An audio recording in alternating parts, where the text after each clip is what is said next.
Joseph Vijay Chandrasekhar. మనకు తెలిసిన పేరు విజయ్ దళపతి. యాక్టర్ విజయ్ గారు ఫిబ్రవరి 2, 2024న తన పార్టీని లాంచ్ చేశారు. టీవీకే, తమిళగా వెట్రి కజగం. ఈ పార్టీ జస్ట్ వచ్చిన 26 మంత్స్కే 100+ సీట్ని సంపాదించి ఇప్పుడు విజయ్ గారు చీఫ్ మినిస్టర్ హోదాలో నిల్చోబెట్టింది. ఇది ఎక్కడ ఏ ఇండియన్ స్టేట్లో కూడా గడిచిన 50 సంవత్సరాలుగా జరగలేదు.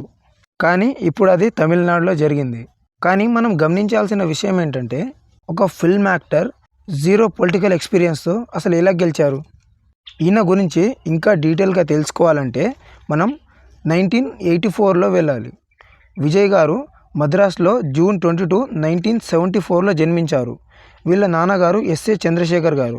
ఈయన ఒక చిన్న తమిళ ఫిల్మ్ డైరెక్టర్ అండ్ ఈయన క్యాథలిక్ క్రిస్టియన్. వీళ్ళ అమ్మగారు శోభా గారు కర్ణాటిక్ సింగర్ అండ్ ఈమె హిందూ కూడా. విజయ్ గారికి ఒక సిస్టర్ కూడా ఉండేదంట. తన పేరు విద్య. విజయ్ గారికి 9 ఇయర్స్ ఉన్నప్పుడు ఎప్పుడూ తన సిస్టర్తోనే ఆడుకుంటూ ఉండేవాడంట. విద్యకి క్యాన్సర్ లుకేమియా వల్ల తన 3.5 ఇయర్ ఉన్నప్పుడు తనతో ఒకరోజు విజయ్ ఆడుకుంటున్నప్పుడు ఆమె శ్వాస ఆగిపోయిందంట. అప్పుడు ఆ చిన్న పాప చనిపోయింది. అప్పటి నుంచి విజయ్ గారంట ఎంతో అల్లరిగా ఎంతో యాక్టివ్గా ఉండేవారు. అప్పటి నుంచి సైలెంట్ అయిపోయారంట. ఇలా సైలెంట్గా ఉన్న అబ్బాయి తన 10 ఇయర్స్లో డెబ్యూట్ ఫిల్మ్ చేశారు యాజ్ ఎ చైల్డ్ ఆర్టిస్ట్గా అండ్ 18 ఇయర్స్లో లీడ్ యాక్టర్గా ఉన్నారు. December 4, 1992లో ఫస్ట్ లీడ్ ఫిల్మ్ చేశారు. అది నాలై తీర్పు. కానీ ఆ మూవీ అట్టర్ ఫ్లాప్ అయ్యింది. ఒక రివ్యూ మ్యాగజైన్లోనంట మనీ పే చేసి మరీ ఈ ఫేస్ని చూడడానికి వెళ్ళాలా అని రాశారంట. కానీ విజయ్ గారు కృంగిపోలేదు, అలాగే ఆ విషయాన్ని గట్టిగా పట్టించుకోలేదు. ఆయనని ఎంతోమంది క్రిటిసైజ్ చేసినా తన పని తను చేసుకుని వెళ్ళి 93లో కెప్టెన్ విజయకాంత్ గారు ఒక ఇంపార్టెంట్ రోల్ ఇచ్చారంట. ఆ మూవీ సంతూరపండి. ఈ మూవీలో రోల్ చేసినప్పటి నుంచి ఈయనకు మంచి గుర్తింపు వచ్చింది. దాని తర్వాత 1994లో రసిగన్ అనే మూవీ చేశారు. అది 175 డేస్ ఆడింది అండ్ సూపర్ హిట్ అయింది. తన ఏజ్ 19 వచ్చేసరికి ఆయన్ని ఇళయ దళపతి అని పిలవడం మొదలుపెట్టారు ఫ్యాన్స్. అంటే దాని అర్థం యంగ్ కమాండర్ అని. 2004లో ఆయన గిల్లీ మూవీ చేశారు. అది 50 crores కలెక్ట్ చేసింది. దాని తర్వాత 2017లో మార్షల్ మూవీ 260 crores కలెక్ట్ చేసింది. అండ్ 2019లో బిగిల్ మూవీ 300 crores కలెక్ట్ చేసి సూపర్ డూపర్ హిట్ అయింది.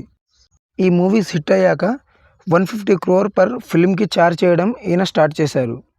కానీ ఇక్కడ ఈయన కెరియర్ పీక్ స్టేజ్లో ఉండగానే ఈయన పాలిటిక్స్లో వచ్చారు. మనం ఏమనుకుంటామంటే, ఒకప్పుడు ఎంజీఆర్ అండ్ జయలలిత అండ్ కరుణానిధి గారు లాంటి వాళ్ళు వీళ్ళంతా రాజకీయాల్లో వచ్చారు కాబట్టి ఈయన రాలేదు. విజయ్ గారు తన ఎర్లీ ఏజ్లోనే 2009లో విజయ్ మక్కాల్ ఇయ్యకం అనే ఫ్యాన్ క్లబ్ని స్టార్ట్ చేశారు. ఇది పేరుకి ఫ్యాన్ క్లబ్ అయినా ఇదొక వెల్ఫేర్ ఆర్గనైజేషన్.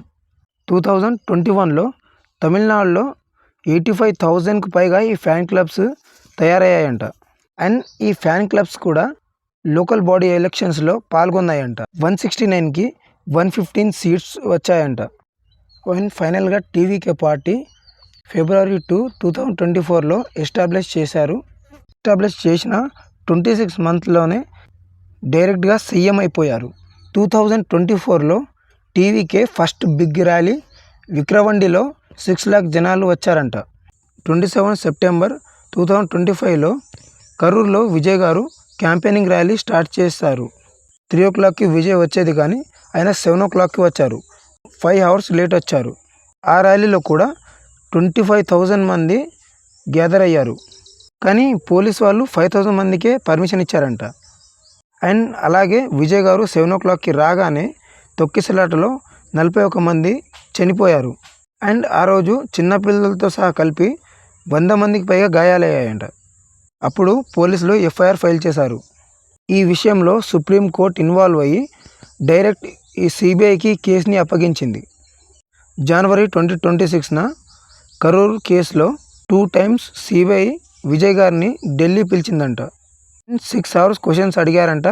ఆ కరూర్ స్టాంపైడ్ విషయంలో విజయ్ గారు చాలా బాధపడ్డారంట. మళ్ళీ ఫిబ్రవరి 5, 2025లో మద్రాస్ హైకోర్టు ఇన్కమ్ ట్యాక్స్ అప్పీల్ని కొట్టేసింది. 2015లో 15 crores సంబంధించి 1.5 crores ట్యాక్స్ పెనాల్టీ కట్టాలని చెప్పింది. ఫిబ్రవరి 27న ఆయన వైఫ్ సంగీత గారు డివోర్స్ కేసు ఫైల్ చేసింది. కోర్టు ఈ కేసుని జూన్ 6, 2026కి వాయిదా వేసింది. ఇన్ని జరిగినా తమిళనాడు ప్రజలు విజయ్ గారిని ఓటు వేసి గెలిపించారు.